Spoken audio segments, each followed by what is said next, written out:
Hi, welcome back to my channel. This is your Lolo Groovy once again. Our project for today is we're gonna work on our car, our Kia Soul. We're gonna change the front and the rear disc brake. Oh no, brake pads.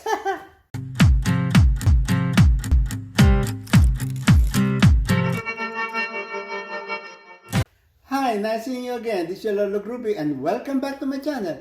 Our project for today is gonna change the brake pads or Kia Soul 2020 edition. So what I did is I bought original parts. I bought this patch from Kia. It's kind of expensive, but I think it's worth it because I want to save my rotor and I don't want to scratch it or damage it. So I don't want to buy an aftermarket parts. So maybe later in the future, when the rotor is damaged already, then I'm gonna replace everything, rotor and brake pads all together in one. So stand by, sit tight, and you're watching. So always support your jack with a jack stand. It's important. Safety first. Okay, now let's start the project.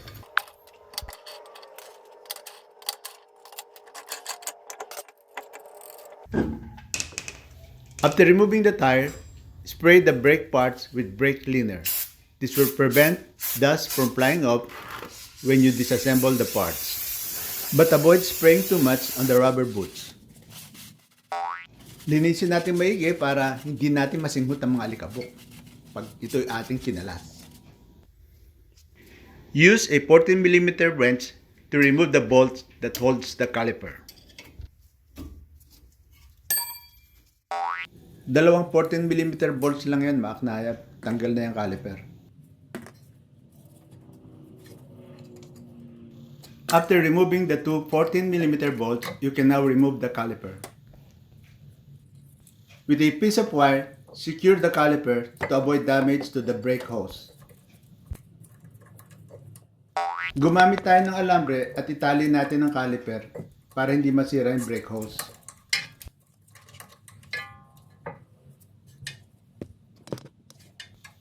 Clean and inspect the rubber boot for leaks.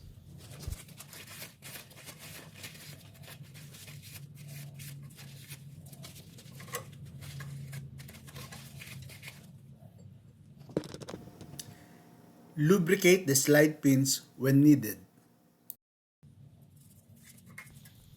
Remove the brake pads on both sides of the rotor. As you can see, the brake pads are so thin and already needs to be replaced. Ikumpara mo sa bagong brake pad, talagang napakanipis na niya. So, time to change the brake pads. Before installing, lightly sand the surface of the brake pad. Bago natin ikabit, lihain natin ng konti para maalis yung mga konting imperfection niya.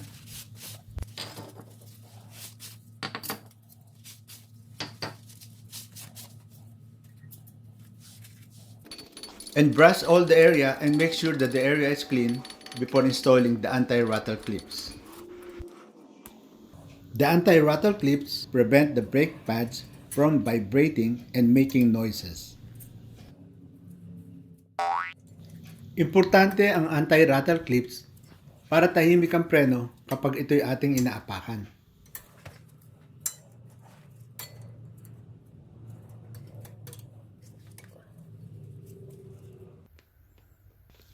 Apply a small amount of lubricant to the parts that comes in contact with the anti-rattle clips. But avoid putting grease on the brake pads or otherwise it won't work. Lagyan natin ng konting lubricant yung mga parte na dumudulas dun sa ating anti-rattle clips. Ito'y makakatulong din para lalo siyang tahimik at walang tunog pagka siya'y ipinipreno. Remove the cap of the brake fluid container before compressing the piston. Tanggalin natin yung takip para madali siyang i-compress.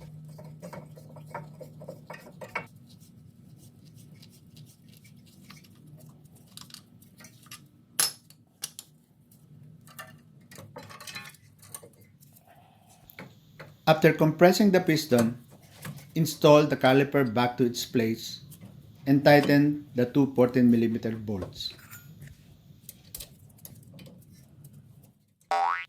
So pagkatapos i-compress yung piston, ibalik yung caliper at higpitan yung dalawang 14mm bolts at tapos na tayo sa ating sasakyan. Sa unahan, sunod naman yung likod. Okay?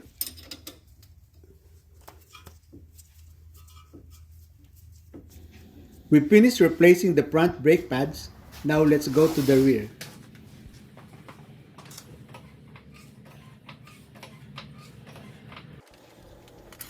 The step-by-step procedure in changing the rear brake pads is just the same as changing the front brake pads. The only difference is when you compress the piston to the cylinder. Because to do this, you need a special tool.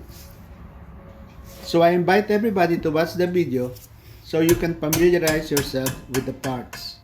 And at the end of the video, I will show you how I compress the piston with a simple homemade tool. Mga knayab, panoorin nyo lang itong video na to at hindi ko na inanarate ang bawat step.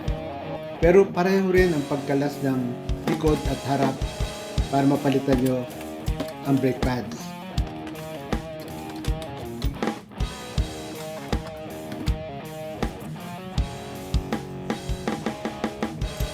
And before I forget, these are the two springs that help separate the pads from the rotor.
So this is how the rear piston looks like. It has like a 4-groove, and you need a special tool to fit in those grooves so you can turn it clockwise.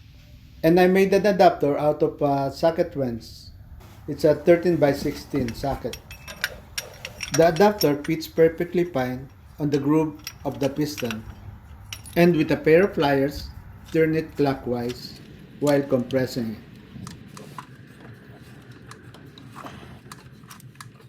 Para makompress mo itong piston na to, kinakailangan pipihitin mo siya clockwise. So gumawa ako ng simple adapter para maipihit ko siya.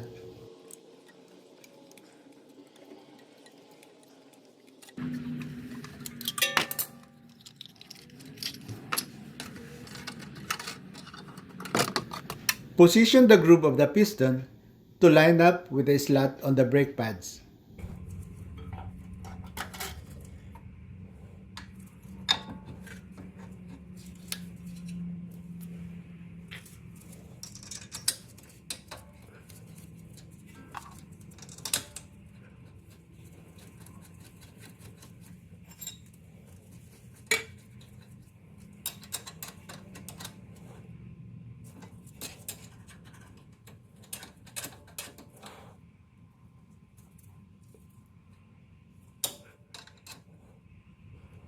And there you are, after tightening all the nuts, install the tires, and you're good to go. I hope you enjoyed the video, and please support my channel. Thank you so much for watching, and have a pleasant day ahead. God bless us all. For God so loved the world, that He gave His only begotten Son. Whoever believes in Him shall not perish, but have eternal life.